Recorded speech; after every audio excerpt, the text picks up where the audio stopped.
चौर मुरलिया गरज रही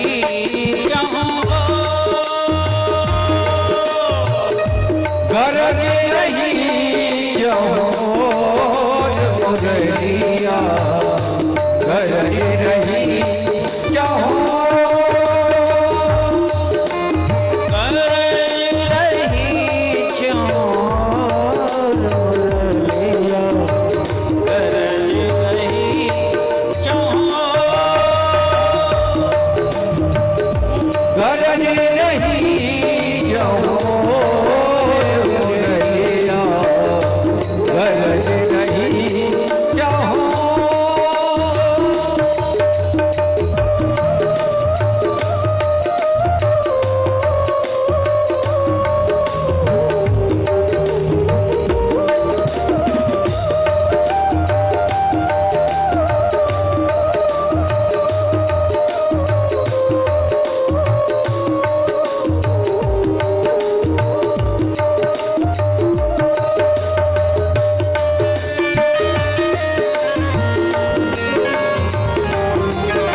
श्रीनिवास मुरली में तेरे श्रीनिवास मुरली में तेरे श्रीनिवास मुरली में तेरे श्रीनिवास मुरली में तेरे चितवा हूँ मेरी और मुरलिया गरज रही चितबहु मेरी और मुरलिया गरज रही चाहो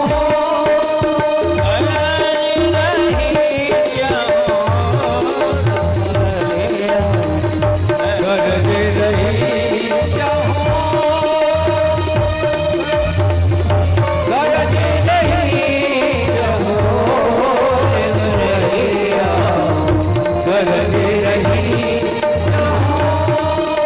गरज रही चाहो गरज रही चाहो बोलिए मुरली मनोहर भगवान जय जय श्री श्री राधे अनंत कोटि गोपियां जो हैं यमुना पुलिन पर श्री ठाकुर जी के चरणों में उपस्थित होती हैं। आज ठाकुर जी ने इन गोपियों के हाथ जोड़े हैं, स्वागत किया है कि स्वागतम वो महाभागा प्रियम किं करवाणिव ब्रजस्यानामयं कच्चित् द्रुतागमनकारणम्। हे ब्रज गोपियों, तुम्हारो बहुत बहुत स्वागत है, लेकिन आवे को क्या कारण है ये भी बताओ मुझको।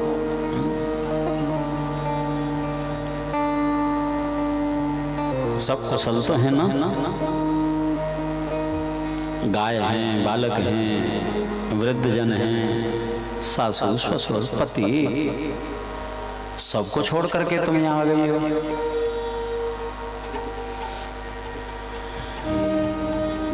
अब बुलाया भी इन्होंने ही है और फिर भी परीक्षा हो रही है।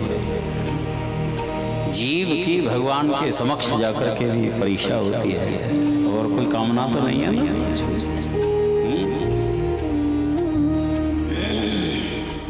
इससे सिद्ध होता है यदि हमारा जीवन पूर्ण रूप से निष्काम यदि हो सकता है तो एकमात्र ठाकुर की कृपा से हो सकता है। प्रहलाद जी से भगवान ने कहा कि वरदान मांग लो। प्रहलाद जी रो पड़े। नरसिंह भगवान चिंतित हो गए कि प्रहलाद रोए क्यों? बोले इसीलिए रोया, आप कह रहे हैं कि कुछ मांग ले। इसका मतलब मैं तो समझ रहा था कि मैं पूर्ण रूप से निष्काम हो गया, मेरे हृदय में कोई भी कामना नहीं है, लेकिन आप कह रहे हैं मांग लो। इसका मतलब आपको दिखाई दे रहा है मेरे अंतःकरण में कामनाएं छिपी हुई हैं और मुझे नहीं दिखाई दे रही। यदि कामना नहीं होती तो आप काई को कहते कि कुछ मांग ले। इसलिए यदि आप देना चाहते हैं तो यही दे दो कि मेरे हृदय में मांगने की जो कामना है ना, वो कामना ही सदा सदा के लिए नष्ट हो जाए। मुझे आप मिल गए और क्या चाहिए। ठाकुर जी ने यहाँ पर पतिव्रत धर्म का बड़ा सुंदर वर्णन किया है। भरतु शुश्रूषणं स्त्रीणाम परो धर्मो यमाया।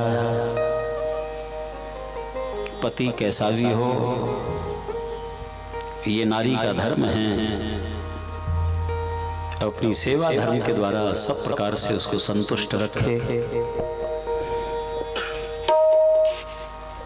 तुलसीदास जी तो यहाँ तक कहते हैं कि वृद्ध रोग वस जड़ धनहीना, अंध बधिर क्रोधी अति दीना, ऐसे उपत कर किए अपमाना, नार पाव जमपुर दुखनाना। पति जो है चाहे वृद्ध हो बूढ़ा,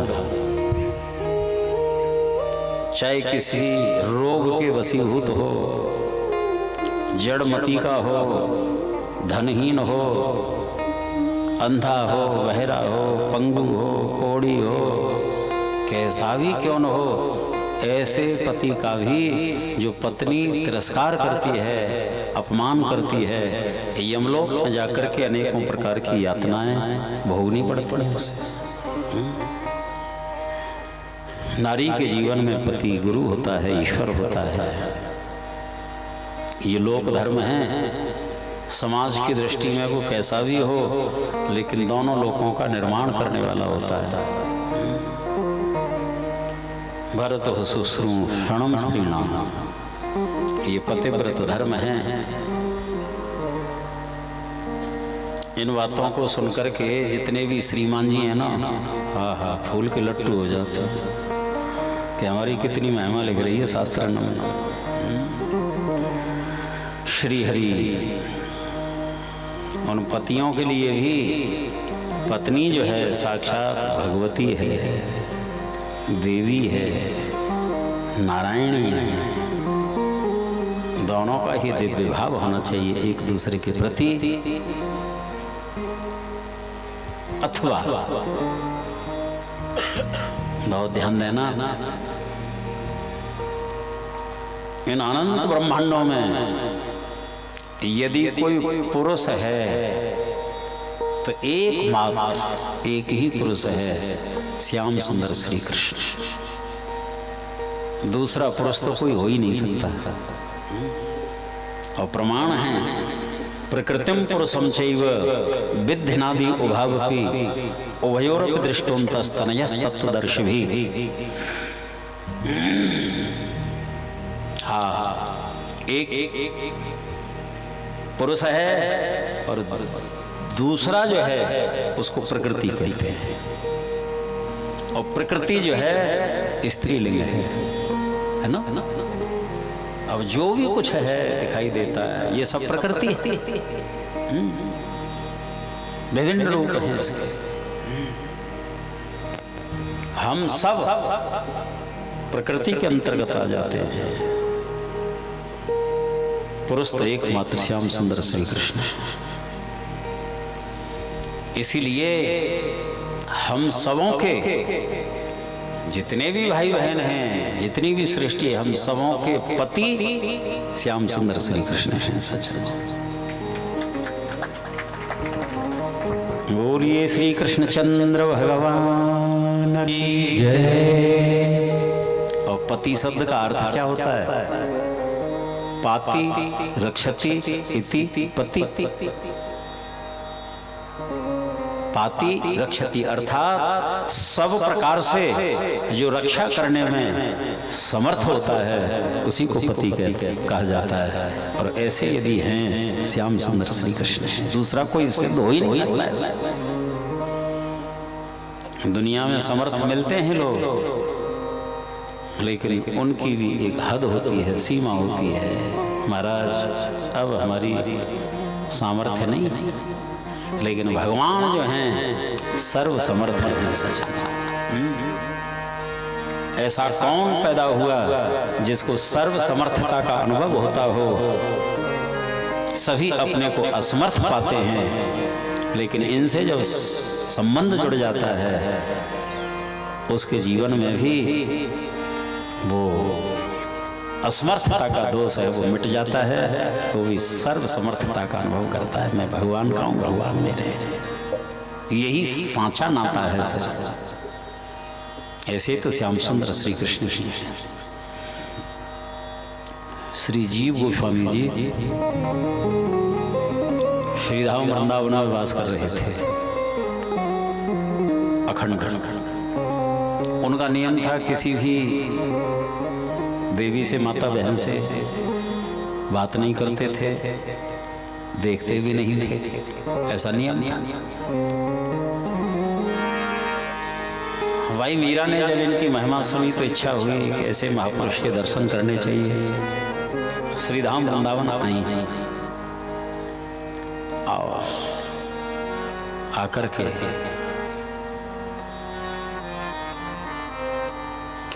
जिज्ञासा की स्वामी जी के दर्शन करना चाहती हूँ। सेवकों ने संकेत दिया कि स्वामी जी का ऐसा ऐसा नियम है।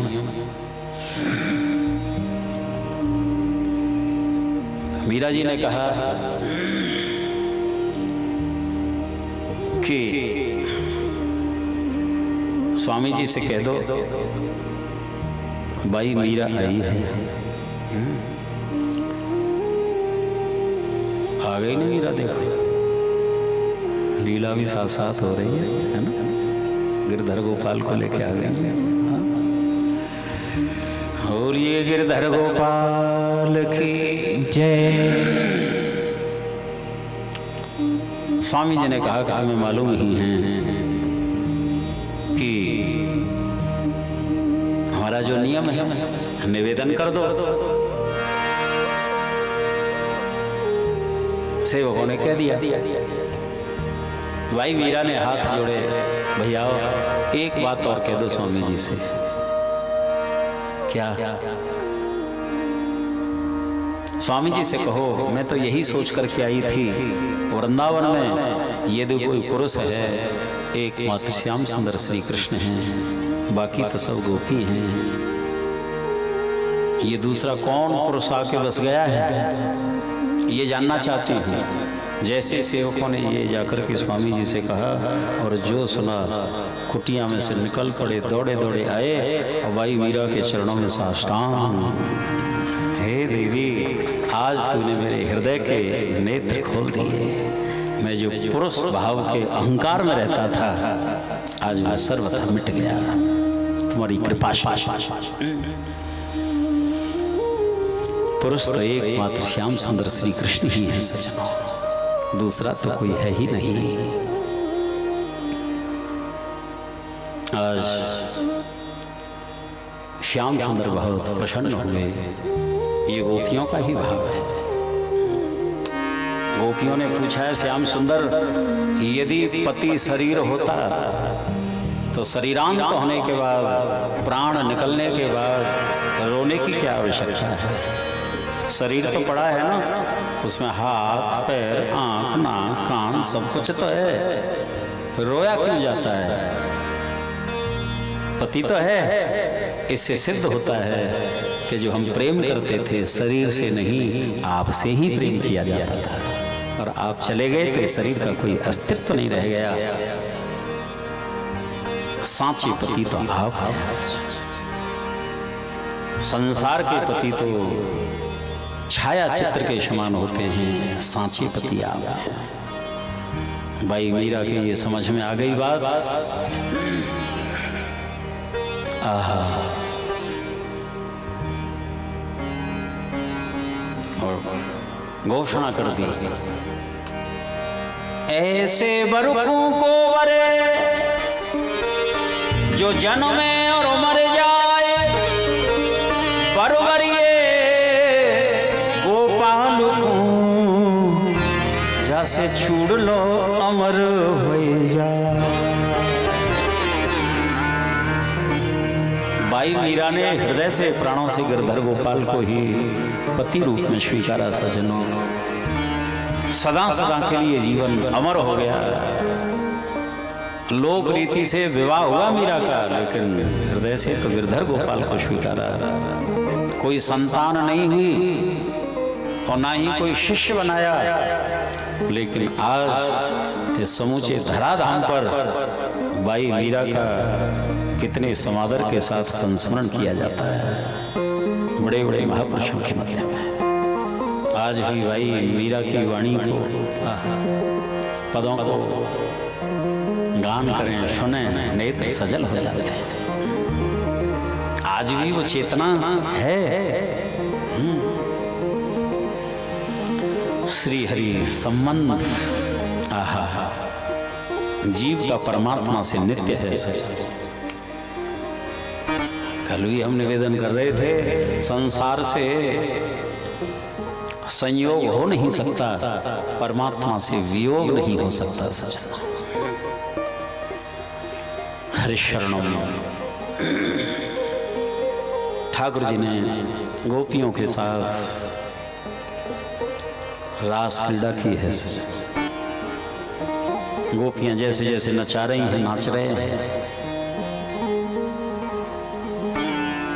यहाँ पर गोपियों को अपने सौभाग्य का मद होता है। कई वक्ता कह देते हैं कि गोपियों को अभिमान हो गया। नहीं, ऐसा नहीं कहना चाहिए। इनके जीवन में अभिमान संभव नहीं, सौभाग्य का मद होता है।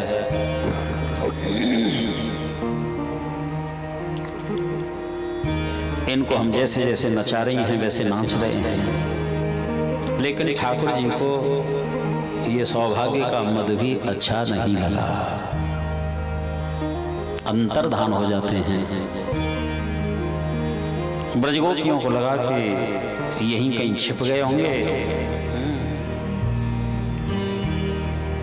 एक से दूसरे वन में खोज रही हैं, मिल नहीं रहे हैं, विरह से कातर हो गई। इतनी भावमयी हो गई गोपियां, लता पता वृक्षों से पूछती हैं। एक गोपी दूसरी गोपी से पूछती है कि गोपी तूने श्री कृष्ण को देखा है? कहाँ? वियोग में संयोग, संयोग में वियोग की अनुभूति हो रही है।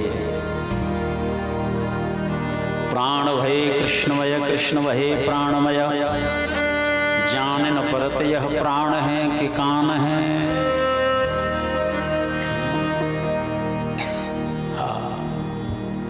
प्रिया जी को साथ में लेकर के गए हैं। प्रिया जी को मान होता है, सबको छोड़ आए, हमको साथ में लेके आए। कंधे पर बैठना चाहती थी, ठाकुर जी यहाँ से भी अंतर्धान हो गए, मूर्छित होकर के गिर पड़ी। हा नाथ रमण प्रेष्ठ क्वास्य क्वास्य महाभुजः,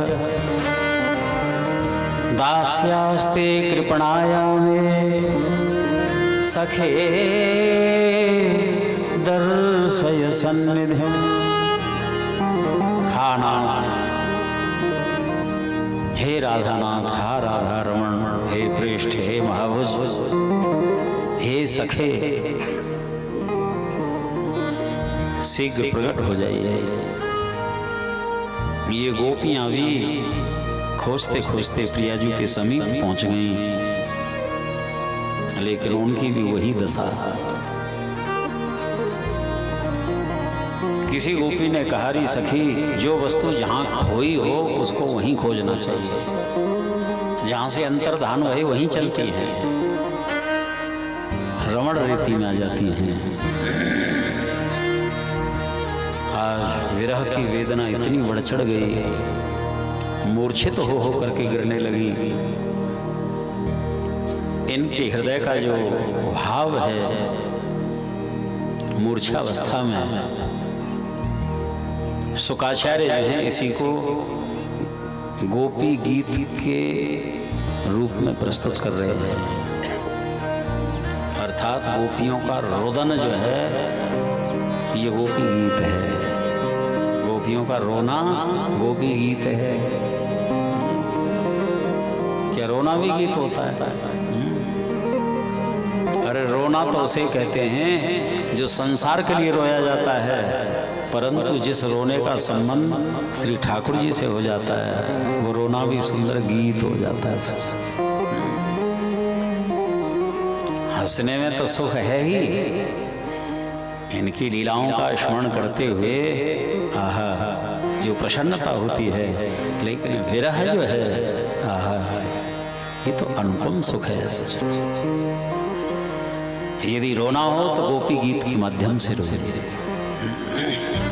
जो रास पंचाध्यायी का भी ये प्रधान अंग है, प्राण अपान समान व्यान उदान, ये पंच प्राण हैं, लेकिन उसमें भी गोपी गीत ये 19 श्लोक हैं। समय का तो अभाव है, लेकिन आइए गान करते हुए रासलीला का दर्शन, फिर रुक्मिणी विवाहोत्सव। जयति तेधिकं जन्मना व्रज श्रयत इंदिरा दृश्यता दीक्षतावका वैधता सभा स्वाम विचिन्तये सरदासये साधुजात सरस जोदर सुरतनाथ पे शुल्कदाशिका वरदते न तो बधा विसर्जनाप्यया ज्ञानदाशिसा वर्षमारुता तेजुता वृषमयात्मजा विश्वतो भया शब्दे वयं रक्षितामः न खलु गोपिका नन्दनो भवा न खिललेना मन्मथरात्रे विघ्न साधितो विश्वगोप्तये सखदेवा सात्वताकुले विरचिता भयं प्रश्नोयते चरण में युता संस्कृते कर सरोरहं कांतकामतं शिरस देना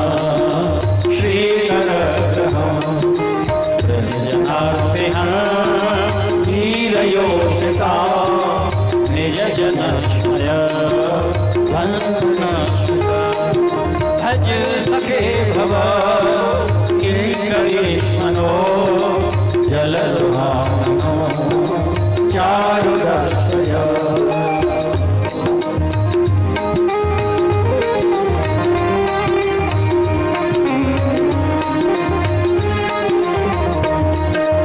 प्रणत देहिनां पापकर्षणं तृणचरागमं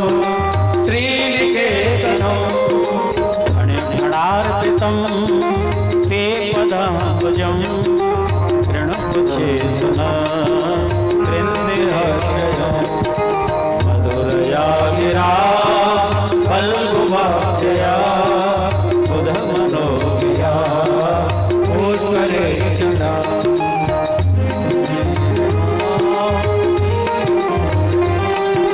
प्रदर्शिना तव कथामृतं तप्त जीवनं कविभिरीडितं कल्मषापहं श्रवणमङ्गलं श्रीमदाततं भुवि गृह्णन्ते भूरिदा जना प्रहसितं प्रिय प्रेमवीक्षणं विहरणं ते ज्ञानमङ्गलं संविदो याहिरस उहकनो मना शोभयति चलति यदुव्रजा चालयन् पशो नलिन सुन्दरं नाथके पदं शिलतिर्णाङ्कुरे सीदति विना कलिलधामना कान्तगच्छति दिनं परीक्षये नीलकुन्तले वनरुहाना देवदानक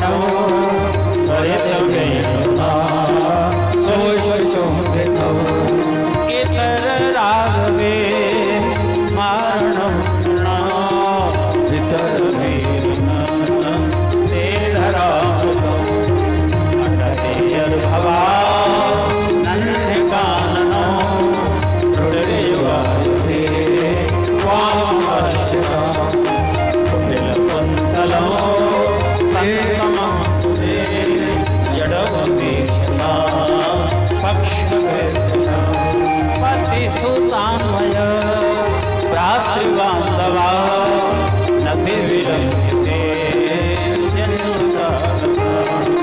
कते विदस्तवो कीलमोहिता हितवयोसिता रहस्य संवृता राष्ट्रयोधयं रहस्यदानौ प्रेमवीक्षणं बृहदुरश्रियो वीक्षधामते मुहुरद्विषा मुह्यते कदा व्रजवनौकशां यत्किरगते व्रजेन हर्षितं देवभक्तं जयमनाक्षना अस्मिहात्मना स्वजनजयतृजा यन्निशोधं जयति तेऽधिकं जन्मना प्रजा जयति तेऽधिका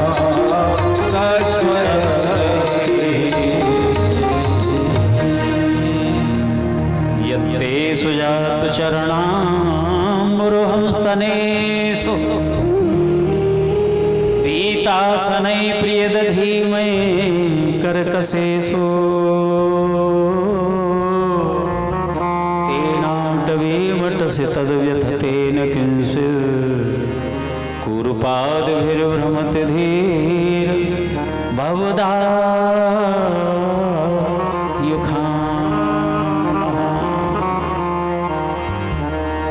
हे श्याम सुंदर, इस ब्रज धाम ब्रज वृंदावन की तो महिमा पहले से ही थी। आपने जन्म स्वीकार और कर लिया, महिमा अनंत गुनी हो गई। ते जन्मना अधिक ब्रज, स्वयं लक्ष्मी भी वैकुंठ को छोड़ करके ब्रज में वास करती है। हमको भरोसा है आपके दर्शन अवश्य में होंगे। इस भरोसे को लेकर के ही प्राण शरीर में अटके हुए हैं, आप प्रकट हो जाइए। जैसे सूर्य और चंद्रमा के प्रकटते ही कमल और कुमुदनी अपने आप विकसित हो जाते हैं, सूर्य चंद्रमा को कोई परिश्रम नहीं करना होता, ठीक वैसे ही आपके प्रकट होते ही हमारे हृदय रूपी कमल अथवा हृदय रूपी कुमुदनियाँ जो हैं अपने आप खिल उठेंगी। आप प्रकट हो जाइए। यदि आपको मारना ही था तो ब्रजमंडल में कैसी कैसी विपत्तियां आई, दैत्य राक्षस आए, सबसे आपने रक्षा करी। एक बार नहीं, मुहुर्मुहु बार बार। यदि आपके विरह में तड़फन में प्राण निकल जाएं तो क्या आपको कलंक नहीं लगेगा? आपको कलंक न लग जाए इसलिए भी हम अपने प्राणों को नहीं छोड़ना चाहते। आप तो ब्रज जनार्ती हैं, ब्रजवासियों की पीड़ा को हरने वाले हैं। विश्व का मंगल करने के लिए आपका प्रादुर्भाव होता है। हम भी तो इस विश्व में ही वास करती हैं।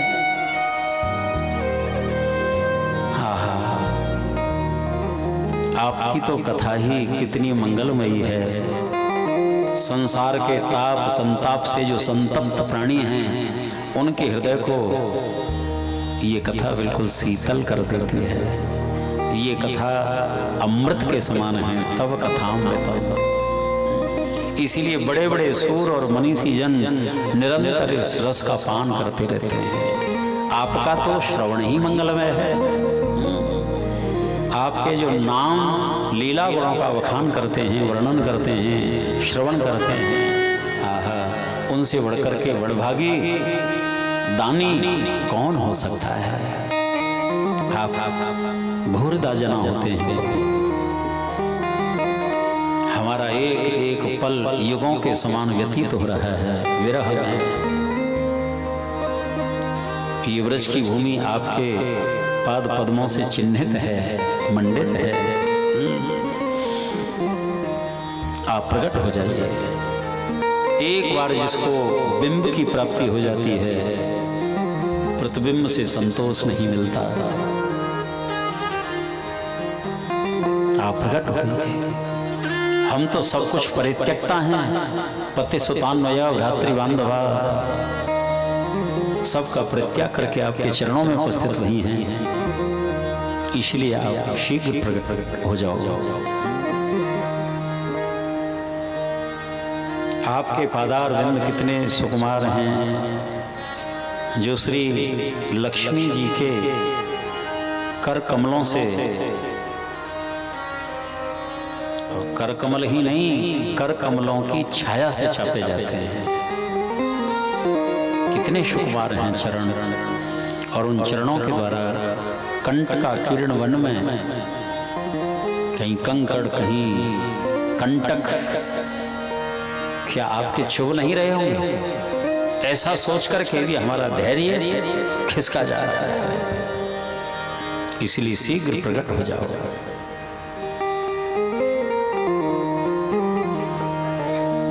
मुख सूख गया यदि रोते हुए, फिर अमृत ही बरसाया तो क्या। भवसागर में जब डूब चुके, तब नाविक नाव को लाया तो क्या। युगलोचन बंद हमारे हुए, तब निष्ठुर तू मुस्काया तो क्या। जब जीवन हीन रहा जग में, तब दर्शन आके दिखाया तो क्या। इसलिए प्रकट हो जाइए। आज धड़ाम धड़ाम से ब्रजगोपियों की मूर्छावस्था हुई। श्री सुखदेव जी कहते हैं, परीक्षित रुदुः सुस्वरम राजन कृष्ण दर्शन लालसा। कृष्ण दर्शन की लालसा इतनी बढ़ चढ़ गई, रुदुः सुस्वर ठाकुर जी की लीला कथाओं का गान करते हुए निर्लज्ज होकर के रो रही हैं। तासाम आविर्भुक्षौरी स्मयमान मुखाम्बुज पीताम्बरधर स्रग्भी। साक्षात मन्मथ साक्षात कामदेव के मन को भी मंथन कर देने वाले ऐसे दिव्य सौंदर्य को लेकर के भगवान इन अनंत कोटि गोपियों के मध्य में प्रकट हो जाते हैं। सजना बोलिए कृष्णचंद्र भगवान की जय। आज जैसे प्रकट भये, झुंड के झुंड गोपियों ने घेर लिया है। टेढ़ी टेढ़ी नजर से देख रही हैं। हमको लगता है तुम त्रिकालतापी हो। आपसे मिलन की उत्कंठा जो है रुलाती ही है।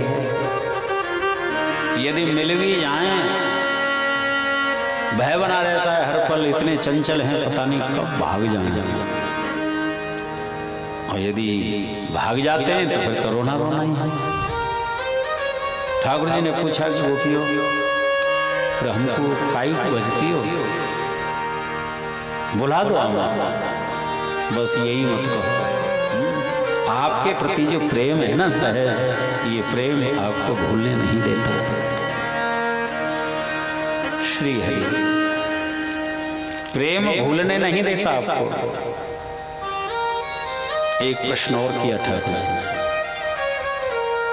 तुम्हारे जीवन की संपत्ति क्या है? सच बताना। परम धन क्या है? बोले आपके प्रति जो प्रेम है ना, यही हमारा धन है। तो ये बताओ, जब हम अंतर्धान हो गए तो प्रेम रूपी धन बढ़ा या घटा? तो वो तो बहुत बढ़ चढ़ गया था कि तुमको घाटा क्या हुआ? से सिद्ध होता है। देखिए प्रेम जो है केवल ऐसा नहीं संयोग में ही वियोग में और पुष्ट होता है, और बढ़ता है। पहले लघुरास होता है, प्रणय गीत की उत्पत्ति होती है, उसके बाद महारास होता है। गोपियों ने एक बात पूछी, संसार में 3 प्रकार के प्राणी होते हैं, ध्यान देना आप लोग। नंबर 1 वो हैं जो प्रेम करने वालों से ही प्रेम करते हैं। नंबर 2 उनसे कोई प्रेम करे न करे, उनका तो स्वभाव है प्रेम करना। और तीसरे वे हैं उनसे कोई प्रेम करे न करे, वो किसी से प्रेम नहीं करता। श्याम सुंदर तुम कौन से नंबर में हैं बताओ? ठाकुर जी बोले गोपियों में तो काऊ नंबर में ना हूँ, मैं तो सबसे अलग हूँ। ऐसा कैसे? हम आपको भजती हैं, आपसे प्रेम करती हैं, और आप इतने निष्ठुर हो जाते हो, कठोरता धारण कर लेते हो, अंतरित हो जाते हो। ठाकुर जी ने बड़ा सुंदर भाव दिया है यहाँ पर। ब्रज गोपियों, तुम जो कहती हो कि प्रेम करने वालों से जो प्रेम करते हैं, वास्तविकता यह है कि इसको प्रेम कहते ही नहीं। ये प्रेम की परिभाषा थोड़ी होती है कि यदि कोई हमसे प्रेम करेगा तो हम प्रेम करेंगे, तो हम काहे को करें। अरे सच्चे प्रेम का तो स्वरूप वो है, कोई हमसे प्रेम करे न करे, हमें तो करना ही करना है। प्रेम का प्रचार प्रसार नहीं किया जाता है। साहित्य में प्रेम की तो ऐसी व्याख्या है, जिनसे हम प्रेम करते हैं उनको पता भी न चलने दें और हम उनके प्रेमी हैं। प्रेम को दिखाया थोड़ी जाता है।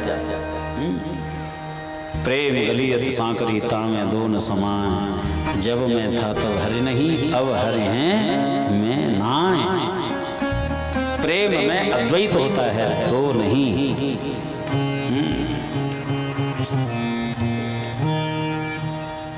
दूसरे नंबर के माता पिता गुरुजन होते हैं। संतान शिष्य प्रेम करे या न करे, लेकिन वो तो सदैव मंगल चाहते हैं, अहित नहीं चाहते।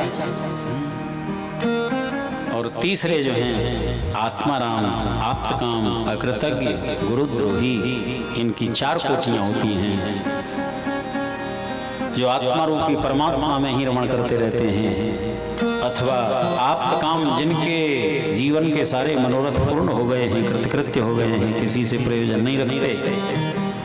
अकृतज्ञ अर्थात परमहंस कोटि के जो महापुरुष होते हैं। और गुरुद्रोही, सदगुरुदेव का जो अपराध होता है वो भी किसी से बात करने लायक नहीं रह जाता। लेकिन हम तो सबसे भिन्न हैं। जैसे एक बार किसी वस्तु की प्राप्ति हो जाए और फिर जो है बिछुड़ जाए, तो उसको प्राप्त करने की लालसा बढ़ चढ़ जाती है। इसीलिए हम अंतरित भय थे, और कोई उसका कारण नहीं है।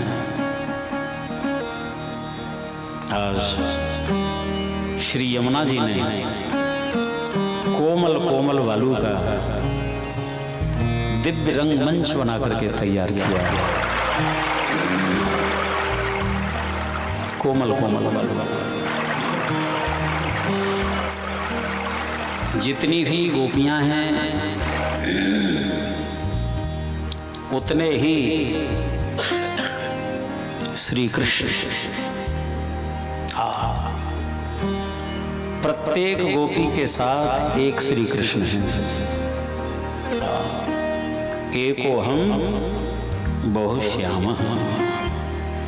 एक ही ठाकुर बहु रूपों में प्रकट हो जाते हैं। ध्यान देना, कोई दूसरा नहीं है, ठाकुर अपने साथ ही विलास कर रहे हैं। इसमें दोष कैसे हो सकता है इस लीला में? कोई और दूसरा थोड़े ही है।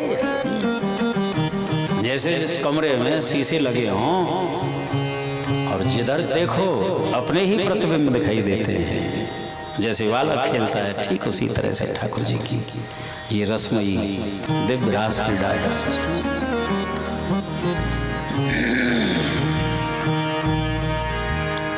प्रत्येक गोपी के साथ एक श्री कृष्ण, अथवा तो द्वय द्वय गोपी बिच बिच माधव। हर 2 गोपियों के मध्य में एक श्री कृष्ण हैं। आज सूर्य चंद्र साहब, भगवान शंकर तो गोपी भाव गोपी का श्रृंगार करके महाराज में शामिल होते हैं, जिनका नाम गोपेश्वर है। श्रीधाम वृंदावन में भोले बाबा का रोज गोपी का श्रृंगार होता है संध्या की वेला में, रोज। अद्भुत दर्शन।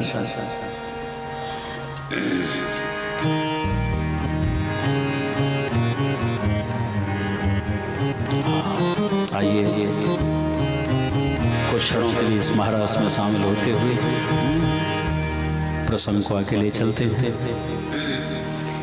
पूर्ण चंद्र की सुखद चांदनी, अर्धरात्र की वेला,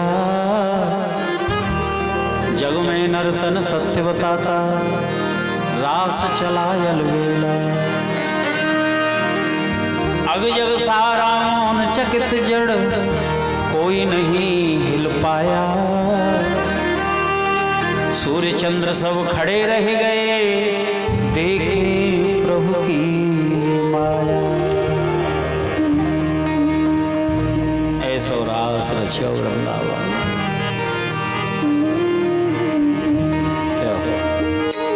आइए मन रूपी मयूर को गोपी भाव से महाराज में शामिल होगा। ऐसो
अंग में छुआ बाजे, चुरियन की झनका।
की क्रीड़ा।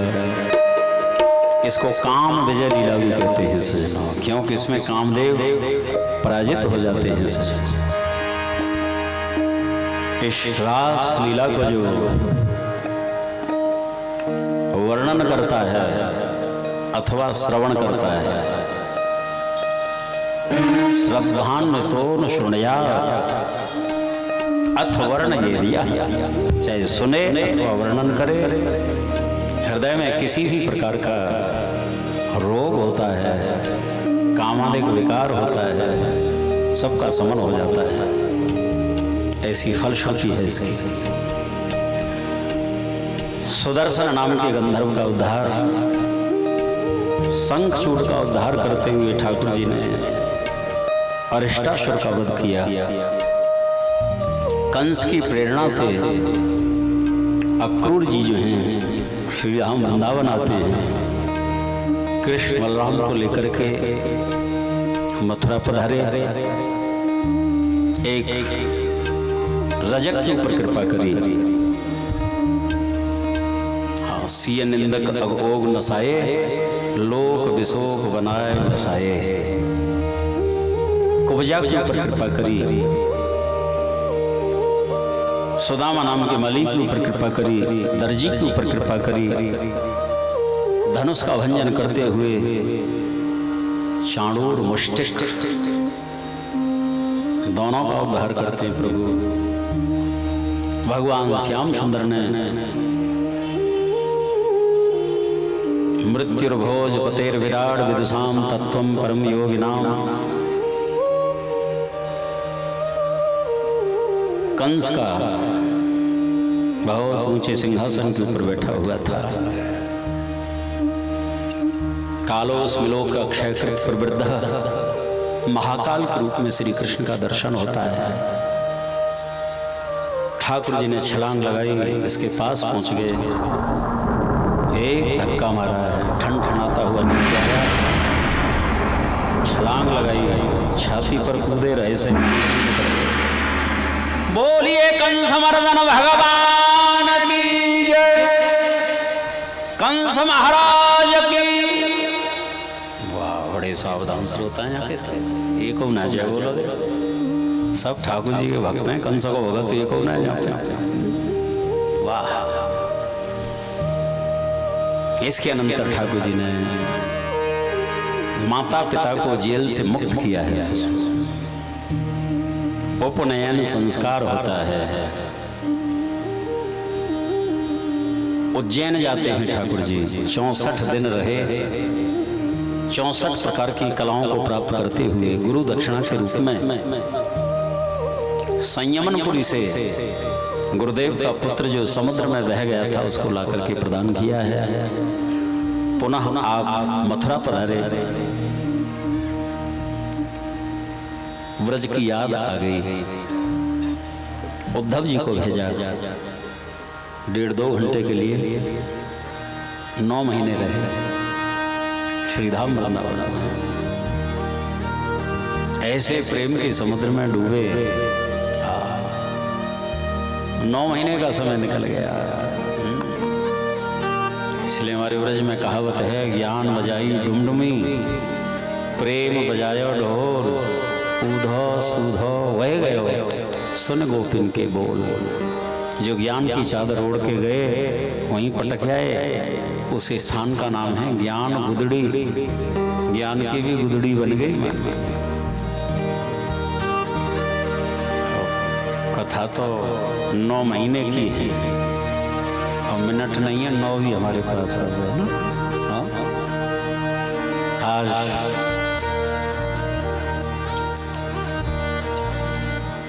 उद्धव जी प्रार्थना कर रहे हैं ब्रज गोपियों से, वंदे नंद ब्रज स्त्रीणां पादरेणुमभीक्षणसः यासां हरिकथोद्गीतं पुनाति भुवनत्रयम्।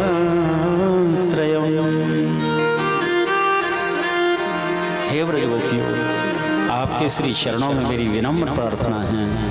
मेरा अगला जो जन्म है श्रीधाम ब्रज वृंदावन में गुलमल तौसधी नाम कोई गुल्म लता औषधि के रूप में हो जाए, ताकि तुम्हारे चरण मेरे ऊपर पड़ेंगे, मैं कृतकृत्य हो जाऊंगा। स्वयं उद्धव जी महाराज ऐसा कहते थे। ये राधा कुंड से आगे कुसुम सरोवर है ना, जो ही वन है उस वन का ही नाम उद्धव वन है सजन।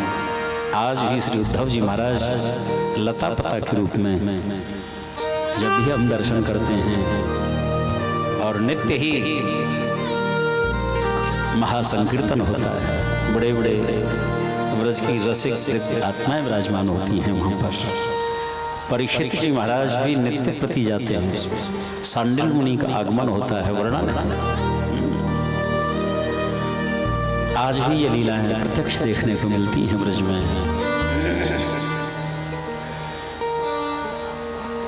ठाकुर जी उद्धव को लेकर के कुब्जा के यहाँ पर गए, अक्रूर के यहाँ गए, हस्तिनापुर की कुशलता मंगाई।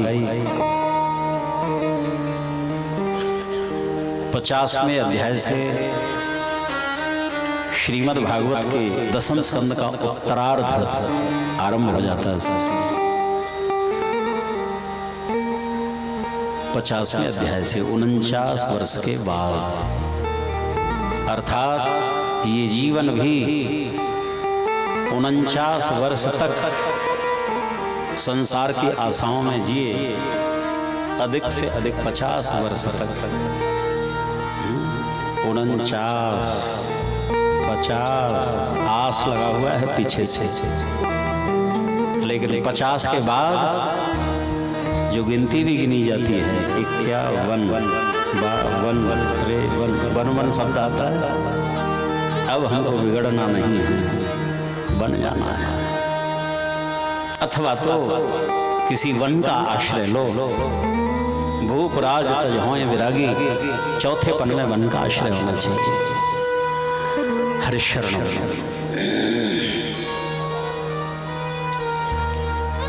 घर में भी रह रहे हो तो घर भी एक तपोवन है, नहीं तो फिर अब 9-10 वर्ष ऐसे ही निकाल दिए, फिर गिनती क्या गिनी जाती है? 60, 61, 60 लग जाता है फिर विशेषण। अब भी समझ में नहीं आया। श्री हरि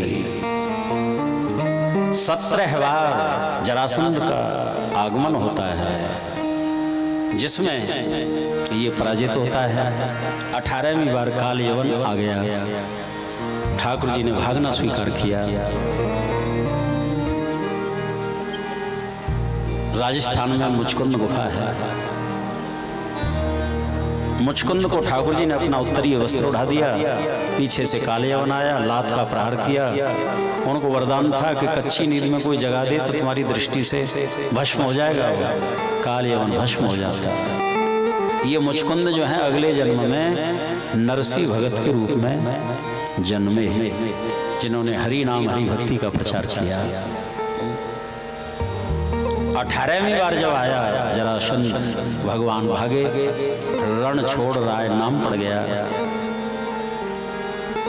समुद्र के भीतर द्वारका का निर्माण करा के यदुवंशियों को पहुंचा दिया है।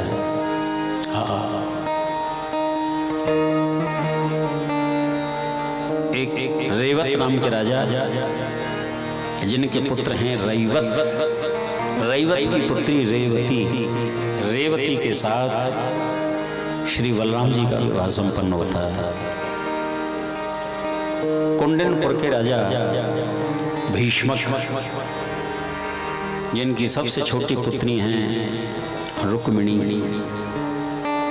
बचपन से निश्चय कर लिया था विवाह करूंगी तो द्वारकानाथ के साथ, व्रतों के द्वारा शरीर को सुखा दूंगी, किसी दूसरे को वर्णन नहीं कर सकती। विवाह के योग्य वहीं, अब घर में जो बड़ा बेटा है उसका पिता के समान अधिकार होता है। चेदी नरेश शिशुपाल उसके साथ संबंध सुनिश्चित कर दिया। ठीक परसों ही बारात आने वाली है। रुक्मिणी जी बड़ी ही चिंतित रहती, पता नहीं मेरे जीवन को मनोरथ पूर्ण होएगा अथवा नहीं। एक चिट्ठी भी लिख ली है, कुल पुरोहित जो हैं इनको भी चिट्ठी प्रदान करी, आप द्वारकानाथ के पास पहुंचा दो इस चिट्ठी को लेकर। वो ब्राह्मण देव उस चिट्ठी को लेकर के चले हैं, द्वारका पहुंचे हैं। बड़ा भारी सम्मान होता है ठाकुर जी के द्वारा ब्राह्मण देव का, क्योंकि भगवान ब्रह्मण्य देव हैं। नमो ब्रह्मण्य देवाय गौ ब्राह्मण हिताय च जगत हिताय कृष्णाय श्री कृष्णाय वयम नमः। श्री हरि हरि। पूरी सभा में वो पत्र पढ़ा गया। 7 मंत्र लिखे हुए हैं पत्र। श्रुत्वा गुणानुभवन शृण्वतां ते निर्विश्य कर्ण विवरैर हरतो गतापम रूपम दृशां दृश्यमतामखिलार्थलाभम् त्वयि अच्युता विशत चित्तम पत्रपम।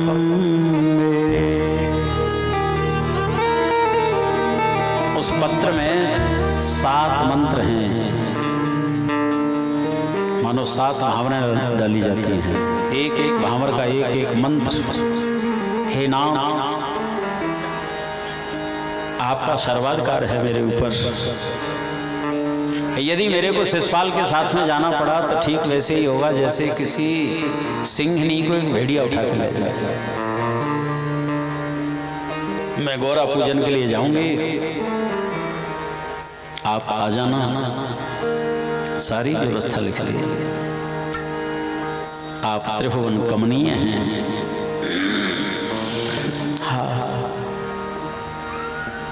ठाकुर जी की आज्ञा से रथ तैयार होता है। दारोक के द्वारा 4 घोड़े जोते गए हैं। ठाकुर जी विराजमान होते हैं और रातों ही रात प्रस्थान कर दिया पुंडरपुर के लिए। सामने से बलराम जी आ गए। बलराम जी को तो मालूम ही नहीं कहाँ जा रहे हैं। लाला, रात्रि होने जा रही है, कहाँ जा रहे हो? कैसे बताऊं मैं, पहले विवाह को एक विधान बन गया। ब्राह्मण देवता ने बताया ऐसे ऐसे बात है। अच्छा लाला, तू चलो, पीछे से सेना लेकर के आता हूँ। वहाँ तो युद्ध की भी संभावना है। युद्ध की आवश्यकता हुई तो सेना चाहिए, और यदि युद्ध की आवश्यकता नहीं पड़ी तो वही सेना बारात का काम कर जाएगी। तू चल और मैं पीछे से आता हूँ। एक ही रात्रि में सारा मार्ग तय कर लिया है। पीछे से बलराम जी आ जाते हैं। आज ब्राह्मण देवता ने जैसे ही रुक्मिणी जी को ये संदेश दिया कि देवी द्वारकानाथ कुंडनपुर में आ चुके हैं, अब चिंता करने की जरूरत नहीं है। आज रुक्मिणी जी कितनी प्रसन्न हो जाती हैं। ये साक्षात लक्ष्मी स्वरूपा हैं। अनंत वैभव में ये निर्णय नहीं कर सकी कि इस उपकार के बदले में ब्राह्मण को क्या दूं। जो भी मन बनाती हैं, कम लगता है। ये भी तुच्छ है, ये भी तुच्छ है, ये भी तुच्छ है। न पश्यन्ति ब्राह्मणाय प्रियमन्यन्न नाम सा। नतमस्तक होकर के प्रणाम करते हैं। मैं प्रणाम ही कर सकती हूँ, देने योग्य नहीं। अर्थात दिखा करके नहीं, परोक्ष रूप से संकोच के साथ ऐसा वैभव प्रदान किया है। ब्राह्मण देव जब घर आए हैं, अपार वैभव देखा। जिस ब्राह्मण के सामने लक्ष्मी भी नतमस्तक हो जाए वो कितना महान है, विचार कर। इधर शिषपाल भी आ चुका है बारात लेकर के। जनवासे में बारात ठहरी है। द्वारकानाथ भी आ चुके हैं और रुक्मिणी तो एक है और दूल्हा 2 आ चुके हैं द्वारका। हरिशरणम कुंडनपुर में अब विवाह किसके साथ होगा, समाज में बड़ी भारी चर्चा हो रही है। रुक्मिणी जी जो हैं वृद्धा और सखी सहेलियों के साथ गौरा पूजन के लिए जा रही हैं गांव से बाहर।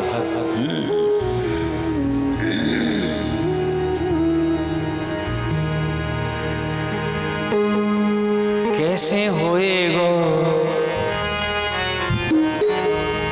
रुक्मिणी को ब्याह जुरे हैं जामे दल भारी कैसे रुक्मिणी को ब्याह जुरे हैं जामे दल भारी रुक्मिणी को ब्याह जुरे हैं जामे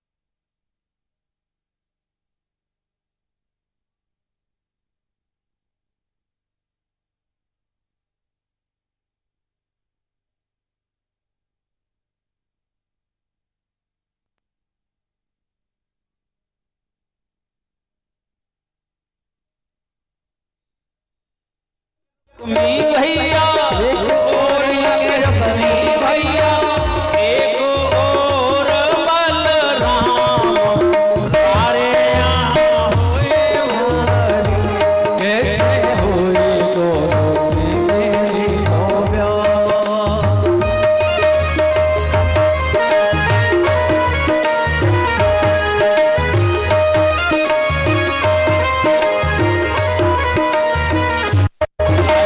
भीष्मक के सोघड़ लली गौरा जी को पूजन चली राजा भीष्मक की घूंघट लली गौरा जी को पूजन चली राजा भीष्मक के सोघड़ लली गौरा जी को पूजन चली भीष्मक की घूंघट लली गौरा जी को पूजन चली हाथ में थाल थाल में लोटा थाल में थाल थाल में लोटा हाथ में थाल थाल में लोटा थाल में थाल थाल में लोटा पुष्पों की माला भली गौरा जी को पूजन चली फूलों की माला भली गौरा जी को पूजन चली संग में सखियां बेला चमेली संग में सखियां बेला मेरी संग में सखियां बेला चमेली संग में सखियां बेला मेरी रुक्मिणी चंपा की कली गौरा जी को पूजन चली रुक्मिणी चंपा की कली गौरा जी को पूजन हजारों सैनिक हैं चारों मंदिर में प्रवेश किया है। रुक्मिणी जी पूजन कर रही हैं। धूप दीप नैवेद्य फल पुष्प मेवा मिठाई मीठे पुआ नमकीन पुआ हलवा सब सामग्री लेकर के गई हैं। पूजन करते हुए दोनों हाथ जोड़े हैं, प्रार्थना करी। नमस्ते त्वाम्बिके भीषणं स्वसंतानयुतां शिवां भूयात् पतिर्मे भगवान् कृष्णस्तदनुमोदतां। हे गौराम्बा, मेरे जीवन का एक ही अभीष्ट है, द्वारकानाथ श्याम सुंदर श्री कृष्ण मुझे पति रूप में प्राप्त हो जाए। जैसे नतमस्तक वहीं पुष्पहार खुल करके नीचे खिसक गया, मानो तुम्हारी मनोकामना अवश्य में पूरी होगी। रुक्मिणी जी मंदिर से बाहर निकल करके आई, साफ सुंदरता की आहा चर्चा कर रहे हैं। हाय देखो तो सही, ये रुक्मिणी जी कितनी सुंदर है, अद्भुत शोभा है। करकमल कितने सुंदर हैं, इनकी चाल कितनी सुंदर है। आहा, सुंदरता का भी एक नशा होता है सचमुच। हाँ, सुंदरता की सब चर्चा कर रहे हैं और ये किसी को मालूम नहीं कि होने वाला क्या है। हाँ, इतने नहीं, द्वारकानाथ भी उधर ही आ रहे हैं। आज जैसे ही समाज ने देखा है, हम तो केवल रुक्मिणी जी के ही सौंदर्य की चर्चा कर रहे थे, ये पुरुष भी तो कितना सुंदर है, देखो तो सच। काली काली अलकावली वाला, टेढ़ी टांग वाला, मुरली वाला, आहा, द्वारकानाथ भी उधर ही आ रहे हैं। आज रुक्मिणी जी जो हैं पलकें बिछाई में हर रही हैं। अभी तो द्वारकानाथ आए नहीं, अभी तो आए नहीं, अभी तो आए नहीं। हाँ, वाह,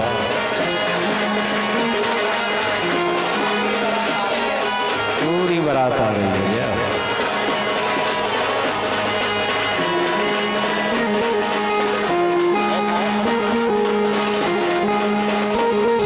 श्री राधे, लाइए द्वारकाधीश को भैया, क्योंकि विवाह के बाद पंगत भी होना है, आरती भी होना है। लाइए दूल्हा सरकार को जल्दी।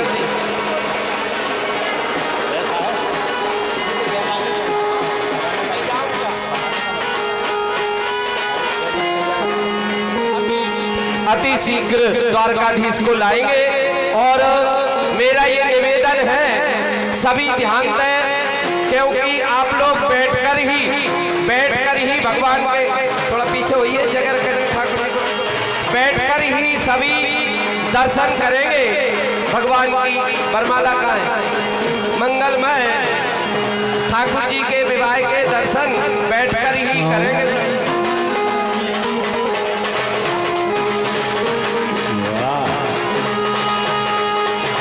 आओ मेरी सखियों मुझे मेहंदी लगा दो, आओ मेरी सखियों मुझे मेहंदी लगा दो, मेहंदी लगा दो,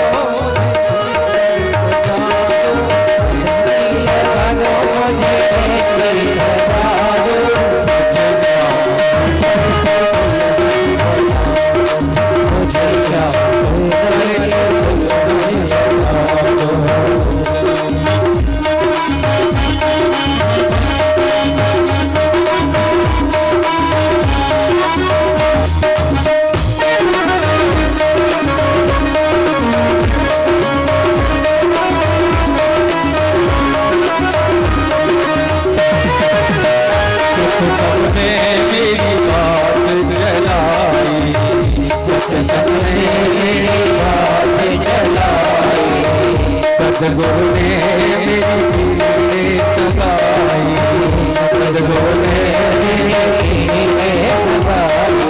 होली को बुला के हथ ले बात करा दो, होली को बुला के हथ ले बात करा दो, मुझे जाओ सुंदर के दुल्हन बना दो, मुझे जाओ सुंदर के दुल्हन बना दो। आओ मेरी सखियों मेहंदी लगा दो, आओ मेरी सखियों मुझे मेहंदी लगा दो, मेहंदी लगा दो, मुझे सुंदर सजा दो, मेहंदी लगा दो, मुझे सुंदर सजा दो, मुझे जाओ सुंदर की दुल्हन बना दो, मुझे जाओ सुंदर की दुल्हन बना दो। बोलिए गौरा अम्बा की, रुक्मिणी मैया की जय हो। आज जैसे ही द्वारकानाथ रुक्मिणी जी के समक्ष पधारे हैं, श्री रुक्मिणी जी के कर कमलों में सुंदर पुष्पाहार है सर, द्वारका नाथ के गले में धारण करा दिया जाए। और द्वारका नाथ ने श्री रुक्मिणी जी के गले में पुष्पहार डाला। देखिए वेदक की ब्राह्मण जो है और प्रचार कर रहे हैं। स्वस्ति वाचनो मां स्वस्ति न इंद्रो वृद्धश्रवा स्वस्ति नः पूषा विश्ववेदाः स्वस्ति नस्तारक्षो अरिष्टनेमिः स्वस्ति नो बृहस्पतिर्दधातु। बोलिए द्वारकाधीश की जय। सभी लोग एक बार ताली बजा के भगवान का खूब खूब मंगलमय स्वागत। और ठाकुर जी वहां विराजेंगे, धीरे धीरे कन्यादान संकल्प होगा। जगह दीजिए, बिठाइए कुर्सियों में। महाराज भीष्म के दिव्य आंगन में दिव्य मंडप की रचना हुई है।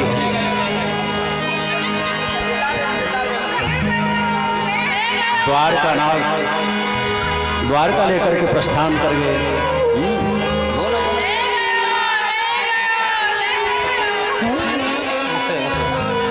श्री हरि।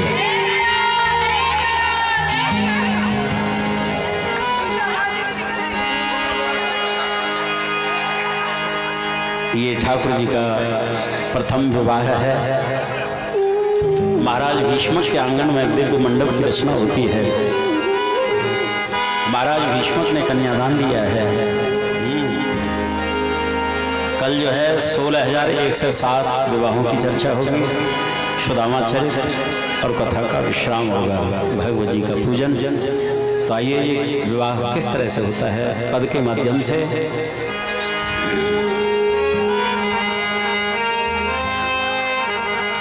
अरे हरे वास मंडप छाए,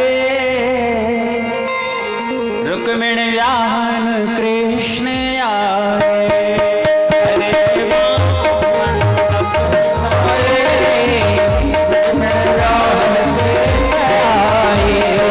हरे वास मंडप छाए, रुक्मिणी व्याहन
भवरिया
तेरा किसने किया श्रृंगार सांवरे,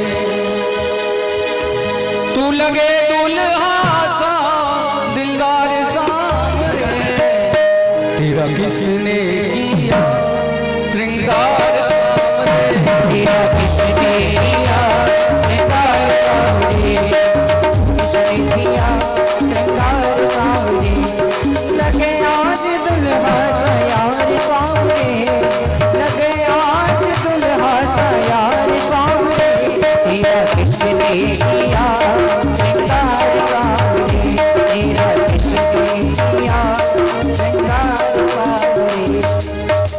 वो सारे नगर में धूम मची है, पर नगरी सजने लगी है, दूल्हा बने हैं नंदलाल, जोड़ी का जवाब भई, दूल्हा बने हैं